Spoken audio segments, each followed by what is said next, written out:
Continued job cuts for Ford, supporting our troops, Tesla's increasing profits, and Aston Martin is getting a makeover. Good afternoon, everyone. I'm Laura Harris. Welcome to Auto News Now. Coming up, we'll have more on those headlines for you. But first, our lead story on potential job cuts. About 8,000 people could be out of a job at Ford as the automaker shifts its focus to EV funding. Cuts will come in the newly created Ford Blue unit, which is responsible for producing internal combustion engine vehicles. Other salaried positions could be on the chopping block too. This is all part of Ford CEO Jim Farley's plan to cut $3 billion in costs by 2026. The job cuts may come in phases, but are expected to begin this summer. Meanwhile, Ford is also set to boost EV capacity and cut costs by using new battery chemistry. The automaker plans to use lithium iron phosphate cells. Ford plans to add a new battery cell to its EV portfolio to increase capacity and make them cheaper. The chemistry addition is one of a number of battery initiatives. It's all part of a plan to ramp up global EV production. The automaker wants to reach a run rate of 600,000 vehicles next year and 2 million by 2026. One automaker is finding a new way to support our troops. GM Defense says it will provide the GMC Hummer EV to the Army for analysis and demonstration.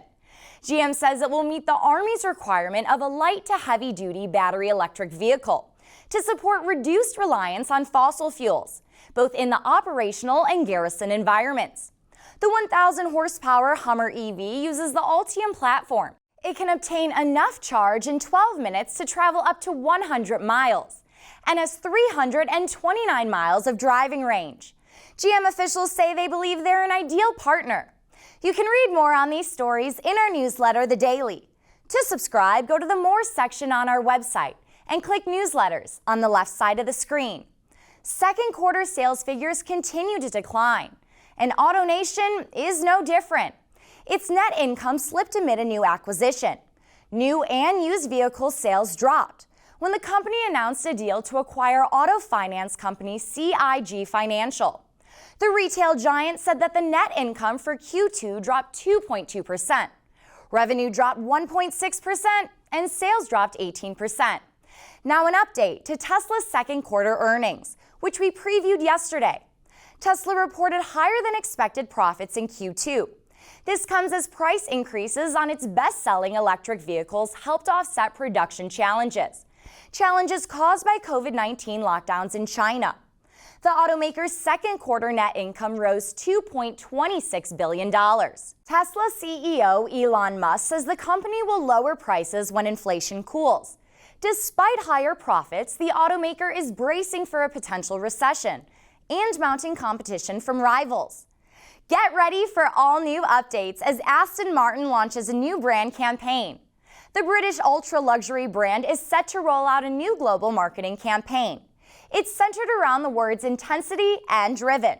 And for only the 8th time in Aston's 109-year history, the company's famous winged logo is ready for an update. It's all part of an effort to increase purchase consideration among young buyers. And Aston officials say it's about being front and center of the mind. New models will debut next year with the updated Aston logo. There's some exciting news. The Automotive Hall of Fame is here, and it's happening tonight. The 6 2022 inductees come from around the globe, from manufacturing to racing to road travel and the rarest luxury performance vehicles. President of the Automotive Hall of Fame, Sarah Cook, says this group tells some of the most interesting and important stories of the industry. Be sure to stay tuned for tomorrow. We'll have more on the Hall of Fame. That's all we have today for Auto News Now. Thanks for watching, everyone. Be sure to follow us on Twitter at AutoNewsTV and online at AutoNews.com for updates from our reporters all day, every day. I'm Laura Harris. Have a great night, and I'll see you all next time.